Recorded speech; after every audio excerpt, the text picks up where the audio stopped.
ಬಂಧುಗಳೇ, ಇವತ್ತು ನಮ್ಮ ಕ್ರೆಡಿಟ್ ಕೋಆಪರೇಟಿವ್ ಸೊಸೈಟಿ ಸ್ನೇಹ ಕ್ರೆಡಿಟ್ ಕೋಆಪರೇಟಿವ್ ಸೊಸೈಟಿಯಿಂದ ಅಂಬೇಡ್ಕರ್ ಜಯಂತಿಯನ್ನು ಇಟ್ಕೊಂಡು ಅದರ ಜೊತೆಯಲ್ಲೇ ಒಂದು ಸರ್ವ ಸದಸ್ಯರ ಸಭೆಯನ್ನು ಮಾಡಬೇಕು ಅಂತ ಭಾಳ ಹಿಂದೆನೇ ತೀರ್ಮಾನ ಮಾಡಿದ್ವಿ.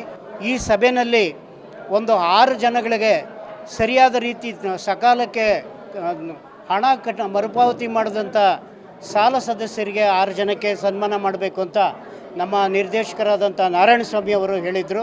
ಹಾಗೆ ಅದಕ್ಕೆ ನಾವು ನಮ್ಮ ಉಪಾಧ್ಯಕ್ಷರ ಜೊತೆ ಮಾತನಾಡಿ ಉಪಾಧ್ಯಕ್ಷರ ಸಮಾಲೋಚನೆ ಮಾಡಿ ಆ 6 ಜನಕ್ಕೆ ನಾವು ಸನ್ಮಾನ ಮಾಡುವಂಥದ್ದು. ಮತ್ತು ನಮ್ಮ ಸಂಸ್ಥೆ ಕ್ರೆಡಿಟ್ ಕೋಆಪರೇಟಿವ್ ಸೊಸೈಟಿಯಲ್ಲಿ ಕೆಲಸ ಮಾಡ್ತಾ ನಿವೃತ್ತಿ ಆಗಿರ್ತಕ್ಕಂಥ ಸದಸ್ಯರಿಗೆ 6 ಜನಕ್ಕೆ ನಾವು ಸನ್ಮಾನ ಮಾಡತಕ್ಕಂಥದ್ದು. ಜೊತೆಗೆ ಎಲ್ಲರ ಸಂಘಟನೆಗಳನ್ನು ಸೇರಿಸ್ಕೊಂಡು ನಾವು ಈ ಕಾರ್ಯಕ್ರಮವನ್ನು ಮಾಡಿ ಭಾಳ ವಿಜೃಂಭಣೆಯಿಂದ ಯಶಸ್ವಿಯಾಗಿ ನಡೆಸ್ಕೊಡ್ಲಿಕ್ಕೆ ಕಾರಣಕರ್ತರಾದಂಥ ಎಲ್ಲ ಹಿರಿಯ ಮುಖಂಡರಿಗೂ ನಾವು ಇವತ್ತಿಲ್ಲಿ ಸನ್ಮಾನಿಸಿದ್ದೇವೆ. ಸುಭಾಷ್ ಗೌಡ ತ್ಯಾಗರಾಜರವರು 5 ಲಕ್ಷ ರೂಪಾಯಿಗಳನ್ನು ಡೆಪಾಸಿಟ್ ಮಾಡಿದ್ದಾರೆ. ಶರತ್ ಬಚ್ಚೇಗೌಡರು ಶಾಸಕರು 5 ಲಕ್ಷ ಡೆಪಾಸಿಟ್ ಮಾಡಿ, ಆದರೂ ಸಹ ಇನ್ನೂ 5 ಲಕ್ಷ ನಾನು ಡೆಪಾಸಿಟ್ ಮಾಡ್ತೀನಿ ಅಂತೇಳಿ ಇವತ್ತು ಅವರು ಭರವಸೆ ಕೊಟ್ಟಿದ್ದಾರೆ. ಹೀಗಾಗಿ ನಾನು ಮಾಧ್ಯಮ ಮಿತ್ರಗಳ ಮುಖಾಂತರ ನಾನು ಕೇಳಿಕೊಳ್ಳೋದೇನೆಂದರೆ, ಈ ಸಂಘಟನೆ ಇವತ್ತು ತಾಲೂಕು ಮಟ್ಟದಿಂದ ಬೆಂಗಳೂರು ಗ್ರಾಮಾಂತರ ಜಿಲ್ಲಾ ಮಟ್ಟಕ್ಕೆ ಒಂದು ವಿಸ್ತರಣೆ ಆಗಿದೆ. ಅದನ್ನು ಸರ್ವ ಸದಸ್ಯರ ಸಭೆಯಲ್ಲಿ ನಾವೆಲ್ಲ ಅನುಮೋದಿಸಿದ್ದೇವೆ.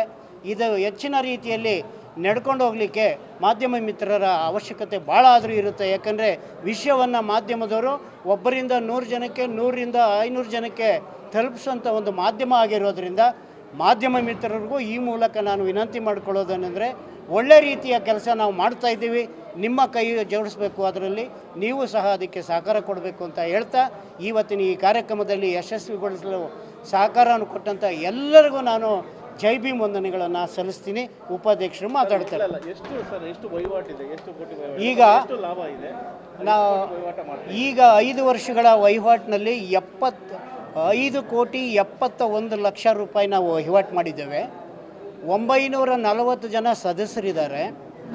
73 ಲಕ್ಷ ರೂಪಾಯಿ ಔಟ್ಸ್ಟ್ಯಾಂಡಿಂಗ್ ಅಂದರೆ ಸಾಲಗಾರರ ಮೇಲಿದೆ. 57,000 ರೂಪಾಯಿ ವರ್ಕಿಂಗ್ ಕ್ಯಾಪಿಟಲ್ ಇದೆ.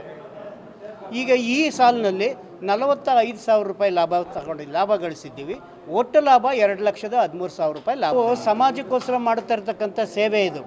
ಪೇ ಬ್ಯಾಕ್ ಟು ಸೊಸೈಟಿ, ನಮ್ಮ ಎಲ್ಲರೂ ಸೇರಿ ಪೇ ಬ್ಯಾಕ್ ಟು ಸೊಸೈಟಿ ಅಂತ ಮಾಡ್ತಾ ಇರೋದ್ರಿಂದ ಮೊದಲನೇ ಪ್ರಿಫರೆನ್ಸ್ ಬಂದು ಅಂಬೇಡ್ಕರ್ ಅವರ ಸಿದ್ಧಾಂತದಂತೆ ನಾವು ಓದೋ ಹುಡುಗರಿಗೆ ಫೀಸ್ ಕಟ್ಟುವಂಥ ವ್ಯವಸ್ಥೆ ಮಾಡ್ತಾಯಿದ್ದೀವಿ. ಅದಕ್ಕೆ ಸಾಲ ಕೊಡ್ತಾಯಿದ್ದೀವಿ.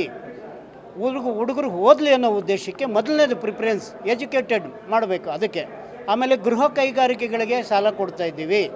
ಮೆಡಿಕಲಿ ರಿಯಂಬರ್ಸ್ಮೆಂಟ್ ಮಾಡ್ಕೊಳ್ಳೋಂಥದ್ದು, ಏನಾದರೂ ಅವರಿಗೆ ಅವಘಡಗಳಾದಂಥ ಕಾಲಘಟ್ಟದಲ್ಲಿ ಅವರಿಗೆ ಲೋನ್ ಕೊಡ್ತಾಯಿದ್ದೀವಿ. ಈ ರೀತಿ ನಾವು ಸಮಾಜ ಸೇವೆ ಮಾಡ್ತಾಯಿದ್ದೀವಿ.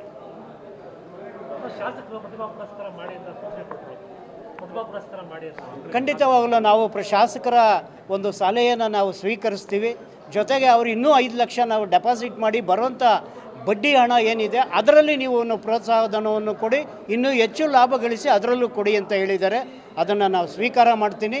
ಮುಂದಿನ ವರ್ಷಗಳಿಂದ ಅದನ್ನು ನಾನು ಪ್ರತಿಭಾ ಪುರಸ್ಕಾರ ಕೊಡುವಂಥ ವ್ಯವಸ್ಥೆಯನ್ನು ಮಾಡ್ತೇನೆ. ಎಲ್ರಿಗೂ ನಮಸ್ಕಾರ. ನಮ್ಮ ಸ್ನೇಹ ಕ್ರೆಡಿಟ್ ಕೋಆಪರೇಟಿವ್ ಬ್ಯಾಂಕ್ ಈ ಒಂದು ಆಶ್ರಯದಲ್ಲಿ ನಮ್ಮ ರಾಜ್ಯ ಅಧ್ಯಕ್ಷರಾದ ಸ್ನೇಹ ಕ್ಲಬ್ನ ರಾಜ್ಯಾಧ್ಯಕ್ಷರು, ಕ್ರೆಡಿಟ್ ಕೋಆಪರೇಟಿವ್ ಬ್ಯಾಂಕಿನ ಅಧ್ಯಕ್ಷರು ಆದ ಲಗ್ಮಯ್ಯರವರ ಅಭಿಲಾಷೆಯಂತೆ ನಾವು ಕೆಲಸ ಕಾರ್ಯಗಳನ್ನು ಮಾಡೋದಕ್ಕೆ ನಾವು ಸಿದ್ಧರಿದ್ದೇವೆ. ಹಾಗೆಯೇ ಸನ್ಮಾನ್ಯ ಶಾಸಕರು ಏನು ಹೇಳಿದರು, ಪ್ರತಿಭಾ ಪುರಸ್ಕಾರ, ಇದನ್ನು ನಾವು ಹೆಚ್ಚಿಗೆ ಇನ್ನು ಮುಂದಿನ ನಮಗೆ ಬರ್ತಕ್ಕಂಥ ಆದಾಯ ಆಗಿರ್ಬೋದು ಅಥವಾ ನಾವು ಸ್ವಂತ ನಮ್ಮ ಎಲ್ಲ ನಿರ್ದೇಶಕರೇ ಒಂದು ಹಣವನ್ನು ಹೂಡಿ ಅದಕ್ಕೆ ಮುಂದಿನ ದಿನಗಳಲ್ಲಿ ಹೆಚ್ಚು ಅಂಕ ಗಳಿಸಿರ್ತಕ್ಕಂಥ ವಿದ್ಯಾಭ್ಯಾಸ ಮಾಡ್ತಕ್ಕಂಥ ಮಕ್ಕಳಿಗಾಗಿರ್ಬೋದು, ಅವರಿಗೆ ಸ್ಕಾಲರ್ಶಿಪ್ ಆಗಿರ್ಬೋದು, ಅವರಿಗೆ ಮಾನ್ಯ ಶಾಸಕರ ಅಭಿಲಾಷೆಯಂತೆ ನಾವು ಕಾರ್ಯಕ್ರಮ ಹಮ್ಮಿಕೊಳ್ಳೋದಕ್ಕೆ ಪ್ರಾಮಾಣಿಕವಾಗಿ ಕೆಲಸ ಮಾಡ್ತೀವಿ. ಮತ್ತು ನಾವು ಈ ಮುಂದಿನ 5 ವರ್ಷಗಳಲ್ಲಿ ಏನಿದೆ ನಮ್ಮ ಸಹೋದರರು, ನಮ್ಮ ಸಮಾಜದ ಎಲ್ಲ ಹಿರಿಯರು ಆಶ್ರಯದಂತೆ ನಾವು ಕೆಲಸ ಮಾಡಿ ಸಮಾಜಕ್ಕೆ ಹೆಚ್ಚು ಕೆಲಸ ಮಾಡಲಿಕ್ಕೆ ನಾವು ಶ್ರಮ ವಹಿಸ್ತೀವಿ ಅಂತ ಹೇಳಿ ಈ ಸಂದರ್ಭದಲ್ಲಿ ಇಲ್ಲಿ ಬಂದಿರತಕ್ಕಂಥ ಎಲ್ಲ ಮಾಧ್ಯಮ ಮಿತ್ರರಿಗೆ ನಾನು ವಂದಿಸ್ತಾ ನನ್ನ 2 ಮಾತನ್ನು ಮುಗಿಸ್ತಾ ಇದ್ದೀನಿ. ಜೈ ಭೀಮ್.